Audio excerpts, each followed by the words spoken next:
यमुना को प्रणाम, वनवासियों का प्रेम। फिर सीता जी, श्री राम जी और लक्ष्मण जी के हाथ जोड़कर यमुना को प्रणाम किया और फिर सूर्य कन्या यमुना की बड़ाई करते हुए रास्ते पर आगे बढ़ चले। रास्ते में अनेक यात्री मिलते हैं और उन्हें देखकर विस्मय में पड़ जाते हैं। जो गांव व पूर्वे रास्ते में बसे हैं, उनके सब वासियों को प्रभु अपने सानिध्य से धन कर रहे हैं। जिस वृक्ष के नीचे प्रभु श्री राम जा बैठते हैं, वो वृक्ष धन्य हो जाता है। गांव के स्त्री पुरुष बाल वृद्ध सब अपने घरों से उनके दर्शन कर प्रेमानंद में मग्न हो गए। कोई तो अपनी सुध-बुध खोकर उनके साथ ही चलने लगता है, तो कोई उनसे आग्रह करता है कि क्षण भर बैठकर अपनी थकावट मिटा लीजिए, बेशक फिर चले जाइए। इतना ही नहीं, कोई गांव वाला प्रेम में मगन घड़ा भर कर पानी ले आया और कहने लगा कि हे नाथ, आचमन तो कर लीजिए। उनका अत्यंत प्रेम देखकर दयालु राम ने सीता जी को थकी हुई जानकर घड़ी भर विश्राम किया। सब लोगों को उनके रूप ने लुभा लिया है।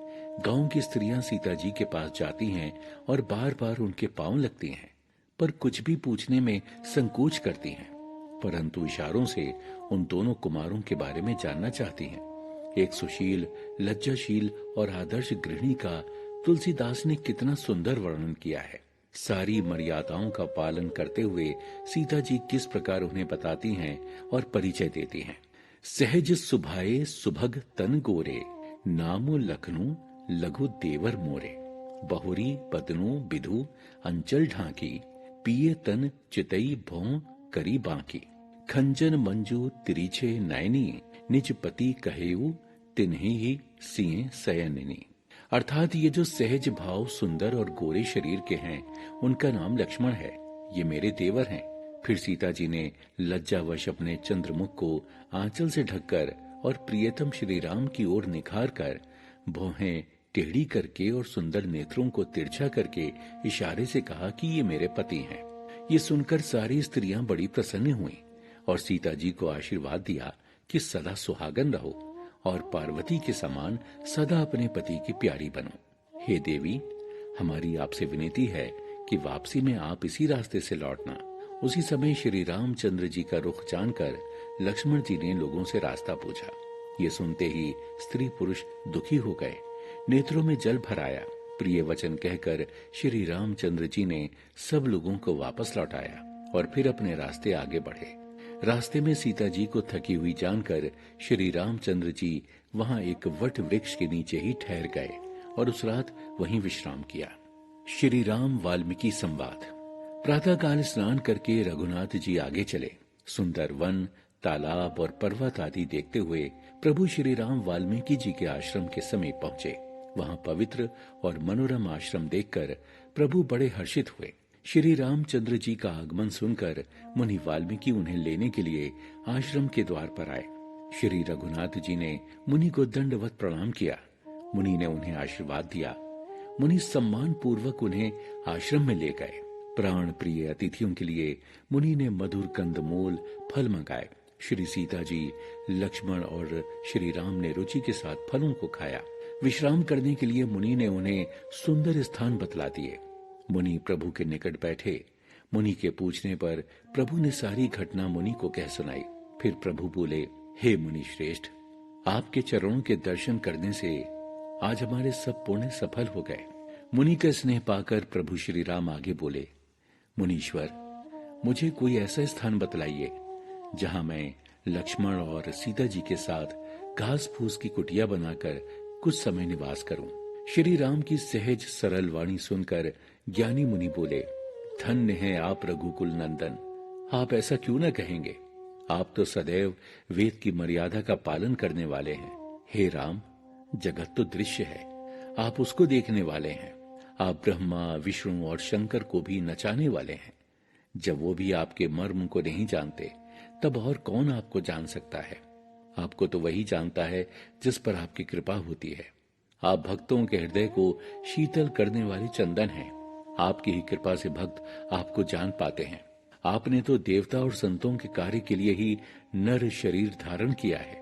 हे पुरुषोत्तम, आपके चरित्रों को देखकर और सुनकर मूर्ख लोग तो मोह को प्राप्त होते हैं और ज्ञानी जन परम सुखी रहते हैं। आपने मुझसे पूछा कि मैं कहाँ रहूं।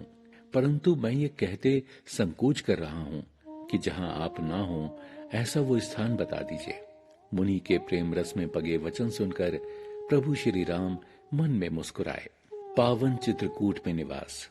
तब भारद्वाज मुनि कुछ मान पाकर बोले, हे श्री राम जी, फिर भी मैं एक ऐसा स्थान बतलाता हूँ जो सर्वथा आपके रहने के उपयुक्त है, जिनके कान हमेशा आपकी सुंदर कथा सुनने तथा आपका ही दर्शन करने को लालायित रहते हैं। उन लोगों के हृदय रूपी भवनों में आप निवास कीजिए जो सबके प्रिय और सबका हित करने वाले हैं, जिन्हें दुख सुख और प्रशंसा गाली समान मालूम देते हैं, जो विचार कर सत्य और प्रिय वचन बोलते हैं और जो जागते सोते आपकी ही शरण में हैं। प्रभु आप उनमें निवास कीजिए जिनको कभी कुछ और नहीं चाहिए और जिनका आपके प्रति स्वाभाविक प्रेम है। आप उनके मन में निरंतर निवास कीजिए। हे राम जी, आप उनके हृदयों में डेरा जमा दीजिए। इस तरह मुनि ने प्रभु के रहने लायक अनेक उपयुक्त स्थान बताए। फिर बोले, हे सूर्य कुल के स्वामी, सुनिए, अब मैं इस समय के लिए आपको सुखदायक निवास स्थान बतलाता हूँ। आप चित्रकूट पर्वत पर निवास कीजिए। वहाँ आपके लिए सब प्रकार की सुविधा है। पर्वत सुहावना है और वन सुंदर है। वहाँ हाथी, सिंह, हिरण और पक्षियों के विहार स्थल हैं। वहाँ पवित्र नदी है जिसकी पुराणों ने प्रशंसा की है और जिसको अत्रि मुनि की पत्नी अनसुईया अपने तपोबल से लाई थी। वो गंगा की धारा है। उसका नाम मंदाकिनी है और वो सब पापों का नाश करने वाली है। महामुनि ने चित्रकूट की महिमा बखान की। तब सीता सहित दोनों भाइयों ने वहां आकर पवित्र मंदाकिनी में स्नान किया। फिर श्री रामचंद्र जी बोले, भाई लक्ष्मण, ये तो बड़ा सुंदर घाट है, अब यहीं कहीं ठहरने की व्यवस्था करो। तब लक्ष्मण जी ने नदी के उत्तर के ऊंचे किनारे को देखा। उसके चारों ओर धनुष के जैसा एक नाला बह रहा था। लक्ष्मण जी ने वो स्थान भ्राता को दिखाया। प्रभु को स्थान पसंद आया। जब देवताओं ने जान लिया कि वो स्थान प्रभु को पसंद आ गया है तो वो विश्वकर्मा को साथ लेकर उधर चले। सब देवता कोल भीलों के रूप में वहां आए और उन सब ने मिलकर पत्तों और घास से सुंदर घर बना दिए। उन्होंने 2 सुंदर कुटिया बनाई, जिनमें एक आकार में बड़ी तथा अति सुंदर थी और दूसरी पहले से थोड़ी कुछ छोटी थी। अब लक्ष्मण और जानकी जी सहित श्री रामचंद्र जी उन सुंदर घास के घरों में शोभायमान हैं। उस समय चित्रकूट में आए सभी को श्री रामचंद्र जी ने प्रणाम किया। देवता उनके दर्शन का लाभ पाकर आनंदित हुए और हर्षित होकर अपने अपने स्थानों को चले गए। श्री रघुनाथ जी चित्रकूट में आ बसे हैं। ये समाचार सुन सुनकर वहां रहने वाले बहुत से ऋषि मुनि वहां आए। श्री रामचंद्र जी ने उन्हें देखते ही दंडवत प्रणाम किया। मुनियों ने प्रभु श्री रामचंद्र जी को गले से लगाकर उन्हें अपने उद्देश्य में सफल होने का आशीर्वाद दिया। अब श्री रामचंद्र जी के वहां आ जाने से सब अपने अपने आश्रमों में स्वतंत्रता के साथ योग जप तप करने लगे। श्री राम जी के आने का समाचार अब कोल भीलों ने पाया तो वो सब ऐसे हर्षित हुए मानो नवनिधियां पा गए हों। अपनी अपनी लाई भेंट आगे रखकर वो लोग जोहार करते हैं और टकटकी लगाकर प्रभु को निहारने लगते हैं। उनके शरीर पुलकित हैं और नेत्रों से प्रेमाश्रु झर रहे हैं। श्री राम जी ने प्रिय वचन कहकर सबका सम्मान किया। वो सब जोहार करते हुए बोले, प्रभु, आपके दर्शन पाकर हम और हमारे परिवार धन्य हो गए हैं। आपने बड़ी अच्छी जगह देखकर निवास किया है। यहाँ सभी ऋतुओं में आप सुखी रहेंगे। यहाँ आपको कोई कष्ट ना होगा। हम हिंसक पशुओं से आपकी रक्षा करेंगे। यहाँ के तालाब, झरने आदि सब दिखाएंगे। हम कुटुंब सहित आपके सेवक हैं। इसलिए हे नाथ, हमें आज्ञा देने में संकोच मत कीजिएगा।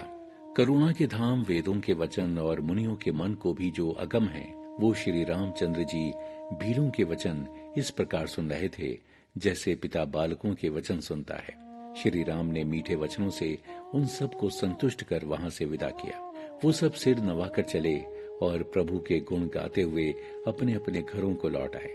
इस प्रकार देवता और मुनियों को सुख देने वाले दोनों भाई जब से प्रभु वन में आकर रहने लगे हैं, तब से वन मंगलदायक हो गया है। अनेकों प्रकार के वृक्ष फल फूल रहे हैं। भौरों के झुंड गुंजार करते फिरते हैं।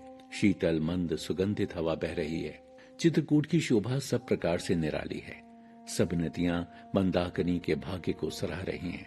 सारे पर्वत चित्रकूट का यशगान कर रहे हैं। चित्रकूट के पशु पक्षी, वृक्ष, लताएं सब आनंद में मग्न हैं। और हूं भी क्यों ना, क्षीर सागर को त्याग कर और अयोध्या को छोड़कर जहां श्री राम जी, सीता और लक्ष्मण सहित आकर रह रहे हैं, उस वन की शोभा के क्या कहने। क्षण क्षण भर सीता जी के चरणों को देखकर और अपने ऊपर उनका स्नेह पाकर लक्ष्मण जी को स्वप्न में भी अपने भाइयों, माता पिता और घर की याद नहीं आती है। श्री रामचंद्र जी के साथ सीता जी परम सुख का अनुभव करती हैं। उन्हें सगे संबंधियों और घर की याद बिल्कुल नहीं आती है। स्वामी का प्रेम अपने प्रति नित्य बढ़ता हुआ देखकर सीता जी को राजमहल के सुखों की याद भी नहीं आती। स्वामी जी का प्रेम अपने प्रति नित्य बढ़ता देखकर सीता जी ऐसे हर्षित होती हैं जैसे चांद को देखकर चकवी खुश होता है। पर जब जब रामचंद्र जी अयोध्या की याद करते हैं, तब तब उनके नेत्र सजल हो जाते हैं। माता पिता, कुटुंबियों और भाइयों तथा भरत के प्रेम, शील व सेवा भाव को याद करके प्रभु दुखी हो जाते हैं।